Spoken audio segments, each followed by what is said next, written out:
Rabi, vous coordonnez-vous le projet d'autonomisation économique des jeunes, le plan international Sénégal. Et c'est toujours comment intégrer le genre dans ce projet. Est-ce que vous pouvez d'abord nous le présenter brièvement? Merci beaucoup. Permettez-moi tout d'abord de remercier Plan France d'avoir associé Plan Sénégal à cette conférence qui est un moyen pour nous de parler de notre expérience, mais aussi d'apprendre des autres qui sont là, en l'occurrence les autres partenaires qui sont là, et de connaître aussi certains potentiels bailleurs de fonds pour nos programmes. C'est assez intéressant. Alors, je m'en vais vous parler de notre expérience en termes d'intégration du genre dans un programme d'autonomisation socio-économique des jeunes qu'on appelle Youth Microfinance Project. Et c'est un projet qui avait pour ambition de toucher 30 000 jeunes de 15 à 24 ans, sortis du cursus scolaire, donc non scolarisés ou déscolarisés, qui habitent dans les 5 régions du Sénégal que sont Dakar et donc la zone périurbaine de Dakar. Pour qui connaît Dakar, il s'agit de Pikine-Guédiawaye, qui constitue une zone assez difficile en termes de précarité, en termes d'insécurité pour les jeunes. Il s'agit de Thiès, Saint-Louis, Louga et Kaolack, donc des régions dans lesquelles Plan intervient de manière permanente. Et ce programme a été financé par la Fondation Mastercard avec l'appui de Plan Canada qui nous a aidés à obtenir ce financement. Nous espérons que cette rencontre avec Plan France sera le début d'une collaboration beaucoup plus renforcée entre Plan Sénégal et Plan France.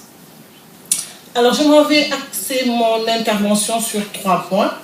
Vous définir un peu les objectifs du projet pour que vous ayez une idée de qu'est-ce qu'on avait envie de faire. Parler un peu de la stratégie d'intervention du projet et aussi faire des recommandations pour ceux qui voudraient, dans le futur, dans le cadre d'un projet pareil, profiter de notre expérience et voir un peu qu'est-ce qui nous a permis d'intégrer le genre dans ce projet, alors qu'au début, ce n'était vraiment pas réellement inscrit dans nos perspectives. Alors, l'objectif du projet, c'est d'améliorer les conditions de vie ainsi que les moyens d'existence des jeunes à travers le renforcement de leur pouvoir socio-économique et la réalisation de leurs droits. Parce qu'on s'est dit que pour qu'ils puissent véritablement devenir financièrement et économiquement autonomes, il faut qu'ils aient la possibilité d'exercer leurs droits, ce qui n'est pas toujours évident dans le cas d'espèce. Alors, nous avons 3 composantes dans le cadre de ce projet. Une composante financière, c'est-à-dire permettre aux jeunes d'avoir accès à des services financiers et par le biais de l'épargne et du crédit. Et là, je veux préciser une chose, il ne s'agit pas pour Plan d'injecter des ressources financières au niveau des jeunes. Il s'agit d'aider les jeunes à se regrouper entre eux, au nombre de 25 ou 30, et de partir de leur propre épargne qu'ils auront décidé de mettre ensemble. Chaque jeune, le groupe de jeunes décide que nous mettrons 100 francs par semaine et par personne. Mais on donne aussi à la possibilité aux jeunes qui peuvent avoir plus de 100 francs de mettre 5 parts. On considère 100 francs comme une part. Donc de mettre 5 fois le montant qui a été décidé de manière démocratique dans le groupe. Et en général, ils prennent en considération le montant que la personne la plus vulnérable est en mesure de cotiser. Et donc c'est ce qui constitue leur épargne. Et au bout de 3 mois, ils commencent à se faire du crédit entre eux, après avoir élaboré évidemment leur règlement intérieur et après avoir défini véritablement comment le travail se fait. Et donc, ils sont vraiment autonomes et ils exécutent ce projet comme ils l'entendent, en faisant de l'épargne et du crédit et en mettant le montant, le taux d'intérêt qu'ils estiment être raisonnable pour eux. Au bout du cycle qui peut durer 1 an, ils se partagent et les intérêts et l'épargne qu'ils auront constituée et ils recommencent un autre cycle, soit en maintenant le montant de la part ou en augmentant la part en fonction des ressources additionnelles qu'ils auront. Donc, on a essayé de faire en sorte que ce service financier-là soit un service financier qui provienne des jeunes eux-mêmes. Ensuite, la deuxième composante, c'est le développement du capital humain. C'est toute la partie renforcement de capacité, compétences de vie, leadership, plaidoyer, tout ce qui peut aider le jeune à véritablement s'épanouir. Et ensuite, il y a la partie documentation du processus, dissémination du processus, pour que d'autres partenaires, d'autres qui sont intéressés, puissent partir de ce qui a été fait, afin qu'eux aussi, ils puissent faire la même chose dans les zones dans lesquelles ils sont. Alors, quand on a commencé à mettre en place le projet, on s'est rendu compte qu'au bout d'un an, il y avait un rush des jeunes filles. On voyait très très peu de garçons et beaucoup de jeunes filles. Alors on s'est dit, ah, il est temps que l'on se pose une question, qu'on s'arrête et qu'on voit qu'est-ce qui explique ce rush, qu'est-ce qui explique cet intérêt, qu'est-ce qui explique cet engouement des jeunes.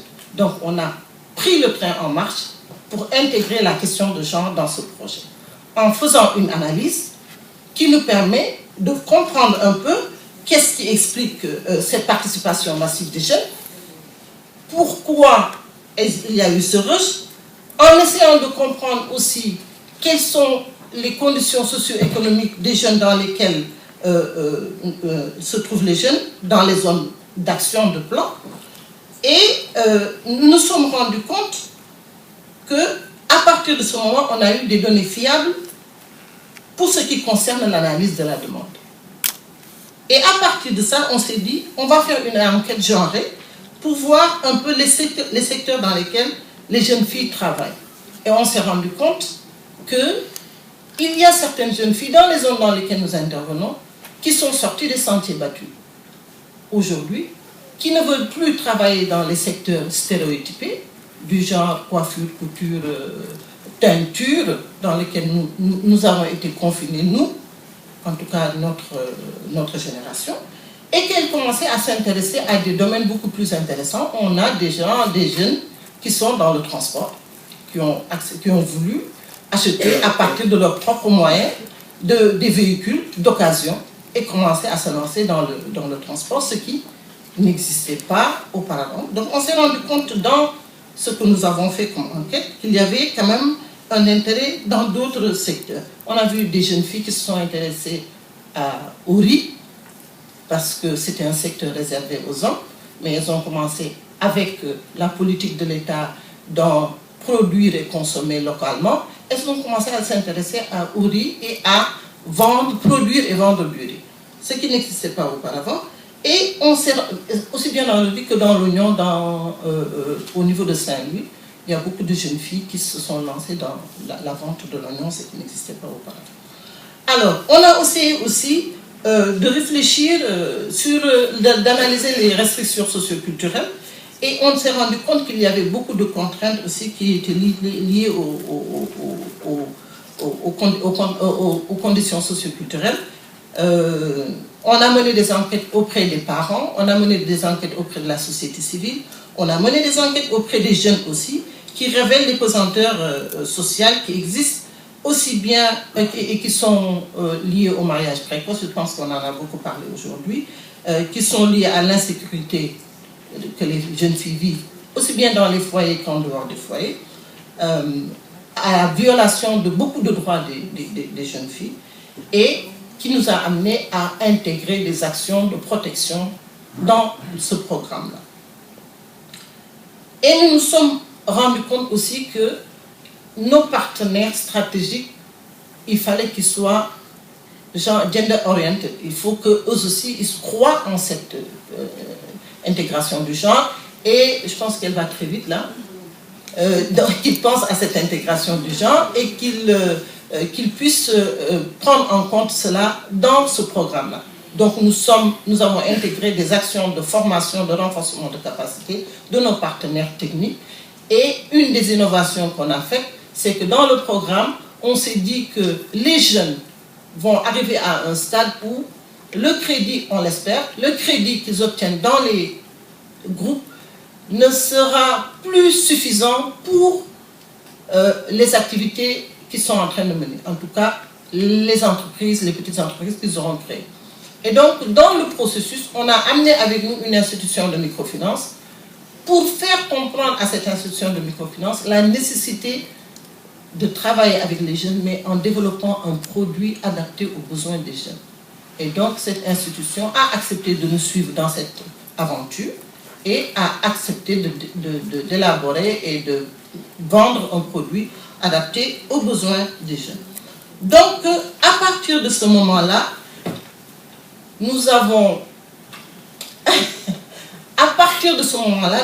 changé un peu notre manière de faire et nous avons quand même eu un certain nombre de résultats. Ces résultats-là, nous les avons eus au sortir de l'évaluation par une structure externe, mais durant le processus aussi, avec l'utilisation de l'outil Most Significant Changes, qui est un outil d'auto-évaluation qui est utilisé par les jeunes qui ont reçu la formation qui leur permet de faire eux-mêmes leur auto-évaluation et de faire des témoignages sur ce qu'ils ont pu obtenir à partir de ce projet.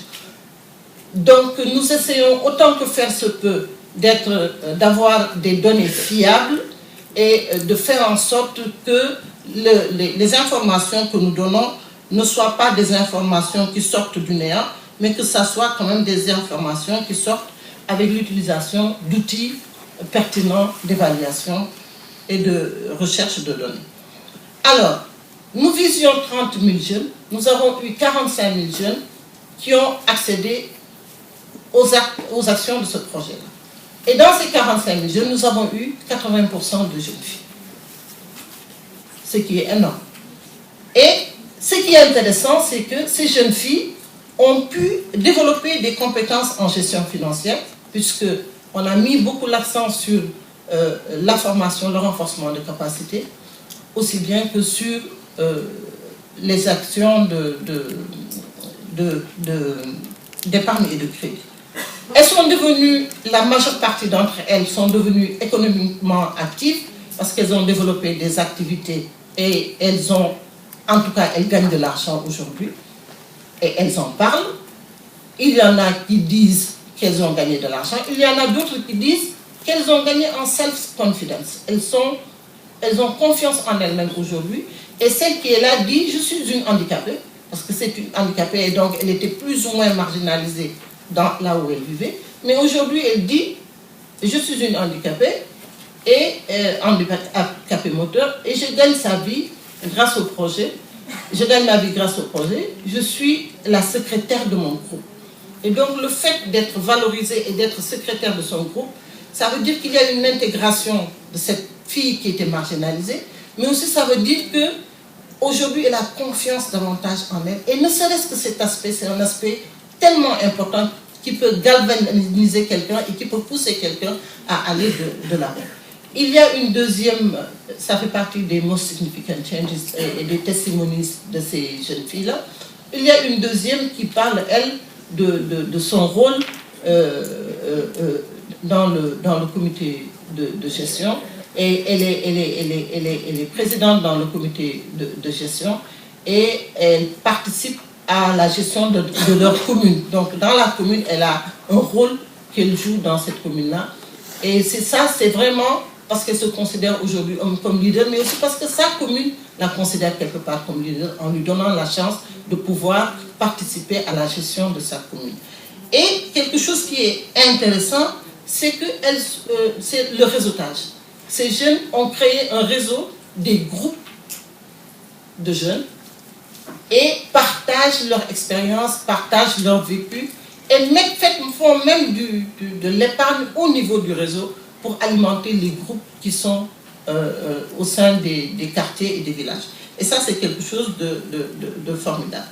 Et il y a une transition quand même vers l'âge adulte qui est intéressante parce qu'elles se sentent beaucoup plus matures et beaucoup plus responsables du fait des programmes de formation. Et ces formations sont mises en place sur la base de l'identification des besoins par les jeunes eux-mêmes via un outil qui a été mis en place pour permettre aux jeunes de pouvoir identifier leurs besoins en formation.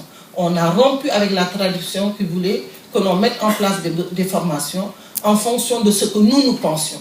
Aujourd'hui, ils ne nous laisseront même plus faire, surtout les jeunes qui ont l'habitude de travailler avec Plan. Ils vont nous dire, écoutez, ce n'est pas ce qui nous intéresse, nous, ce qui nous intéresse, c'est ceci. Et donc, nous avons essayé de faire en sorte que cela puisse être pris en compte. Et ce qui est important, à mon avis, en termes de recommandations, c'est toujours, dès qu'on a une idée de projet, c'est de penser à intégrer le genre au début, dès qu'on a l'idée de projet. Se poser la question, comment je vais développer ce programme-là, comment je vais le mettre en place, comment je vais l'étudier pour que les aspects genre puissent être pris en compte dans ça. Ensuite, il est important de prendre en question cette question, le genre, dans l'élaboration du document de projet aussi. Il ne faut pas attendre que le document de projet soit fait pour le faire, bien que c'est possible de le rattraper comme nous l'avons fait, mais c'est plus intéressant de le faire dès l'élaboration du document de projet. Ensuite, le choix des partenaires stratégiques. Il faut aussi y songer et veiller à ce que ces partenaires stratégiques soient orientés vers le genre, acceptent de travailler dans ce domaine et s'ils ne le sont pas, de pouvoir les aider à l'être, parce que je pense que nous avons aussi un rôle dans ce sens. Il faut aussi que dans tout le processus de mise en œuvre du projet, jusqu'à l'évaluation, que les aspects genre soient pris en compte. Et il faut aussi que dans l'évaluation des projets, qu'on puisse aussi en tenir compte. Je pense que, comme le dit l'adage dans ma langue locale, il est beaucoup plus agréable d'écouter l'histoire de la bouche de celle qui l'a vécue. Je suis venue avec Aïda, qui est une jeune fille qui a bénéficié du projet. Donc je retourne la parole à la présidente de séance, qui certainement va donner la parole à celle qui a vécu le projet et qui peut témoigner de ce qu'elle a retenu et de ce dont elle a bénéficié et de ce que ça a changé dans sa vie. Je vous remercie.